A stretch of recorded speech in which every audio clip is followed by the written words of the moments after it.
It's August 28th, 2021. Now, this is BRIC. It makes a sound, says brick. Brick.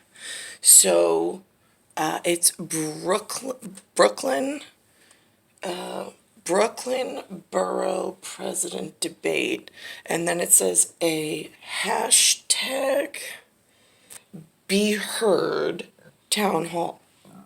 Excuse me. Now, this for me has to do with, there's two things. Pink Floyd's like every brick in the wall, right? Yeah, there's something about that. And then there's another thing about the yellow brick road that Dorothy and her red shoes are trying to walk down and figure out towards Emerald City, because it used to be blue cobblestone until these shitbags got involved. It is so blatantly racism against my people, and he comes right out and he says it. I don't understand how you allow these people to fill up in the city and to block out everything else. I don't understand how this even started or gained access or hold on the city. Work.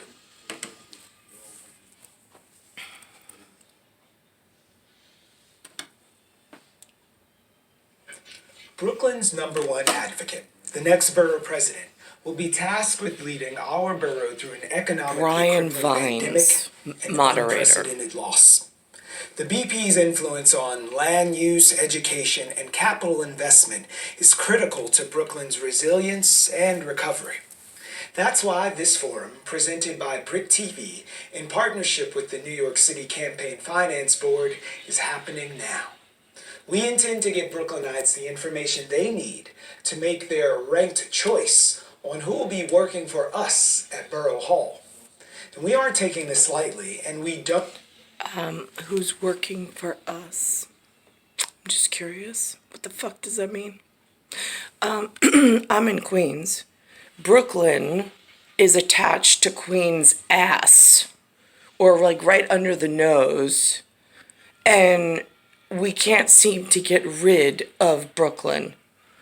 So now I'm just curious, and it is occluding money, resources, and all sorts of things in a disgusting schematic between non-for-profits, which in non-for-profit, what this does, or what this has come up with, is new schemes, like they do in other countries and states. They find out what is free, what people are looking to get rid of and need an extra set of helping hands.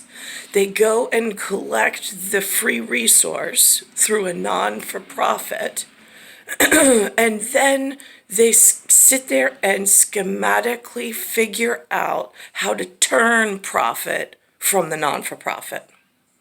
And then they use that profit to make themselves a government of sorts, a self-funded government through the non-for-profit, and then turning a profit, collecting free things, and then making money out of it like a game, in order to keep themselves from having to abide by any laws whatsoever and being able to legally discriminate against white people.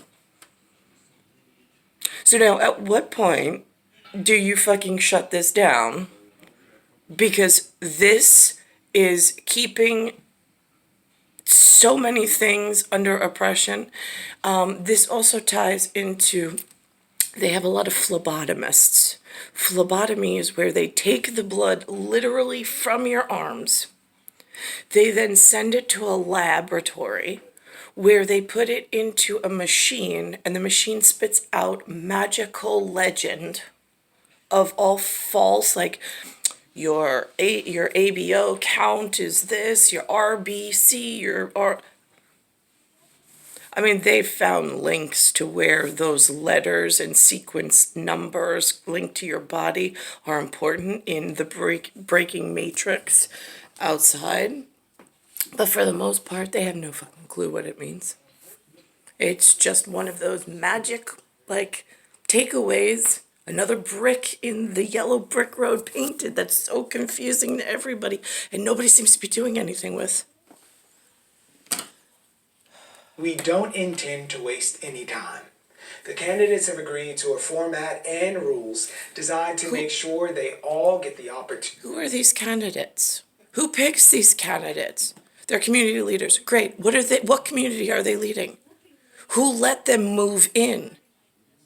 How did they get here? Because this was not here when New York started the machine. Opportunity to be heard. There will be 30 seconds of introductory remarks, 1-minute responses to questions, but no rebuttals or interruptions. Any interruptions will actually result in I really don't care about any of these shitbags. So now, here's the thing. So now you have obnoxious, overeducated shitbags. I saw they actually bus their people to the nature preserves and stuff over the summer.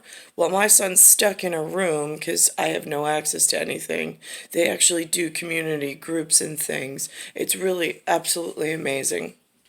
Let's think about this. All right, so then I've got, hospital landfill waste with the methane. They're burning, they're doing incinerator work. So now they build on a different scale hotels. For every hotel, a hospital populated in the main matrix system. Because for every, it used to be my liege being like a sire or like a royal, but then it became leisure. So my liege to leisure, but then it popped up hospital for hospitality to take care of. But now you've got, all they do is run hospitals for the breaking people in the matrix, which is on an algorithm all by itself, and really scary one. Then you have all of this, they take chemicals, they buy chemicals, which works for, I guess, the military to fund more illegal operations. They take the chemicals, they have supply chain, like big money budgets.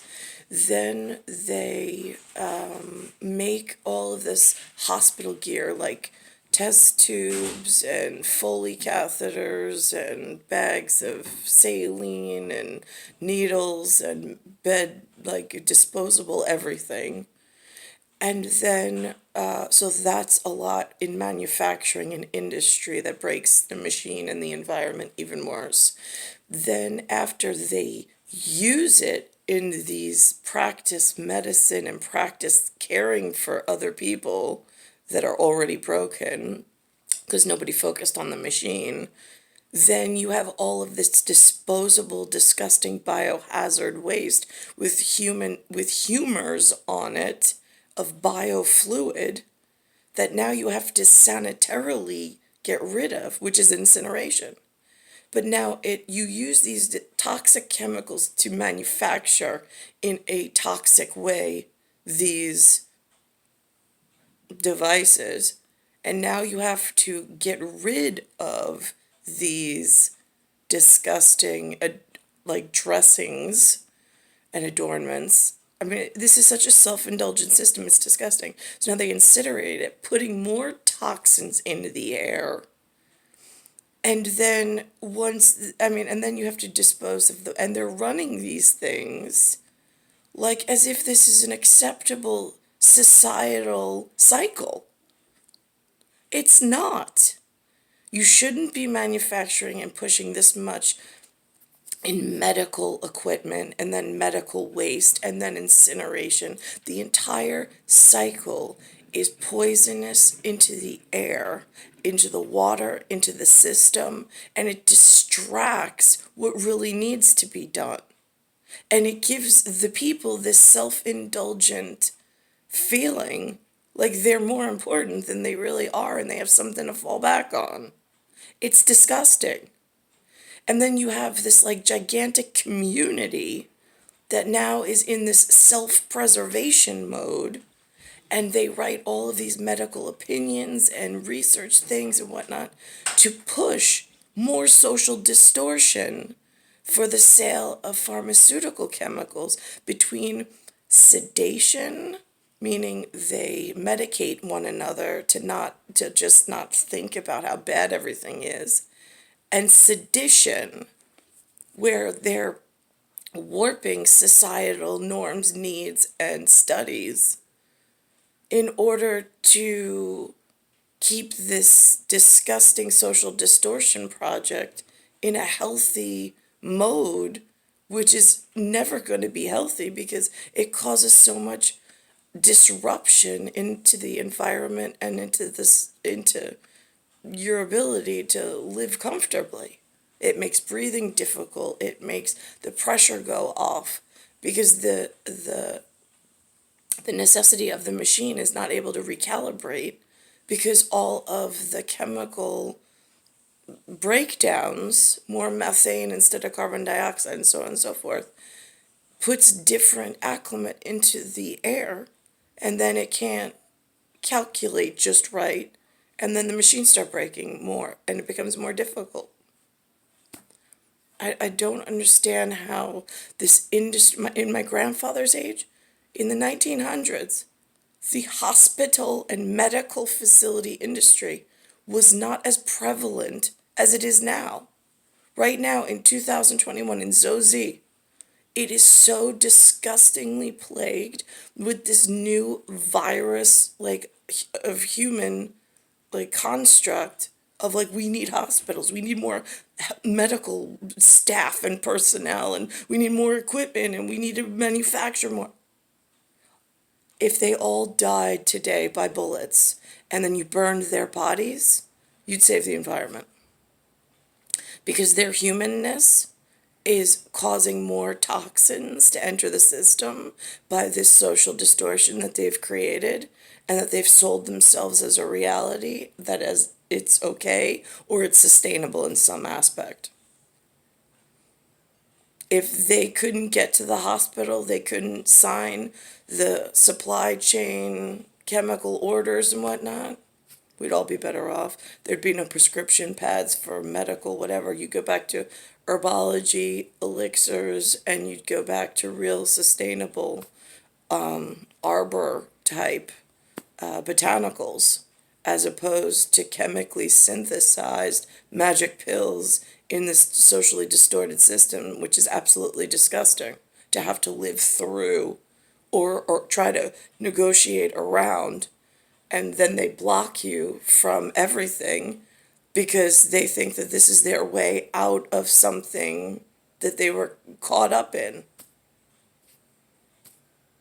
Star 1978, Star 8378, it's Earth, it's one solar system, it's Milky Way, it's universe, and it's Bayside Station, Bayside, New York, 11361.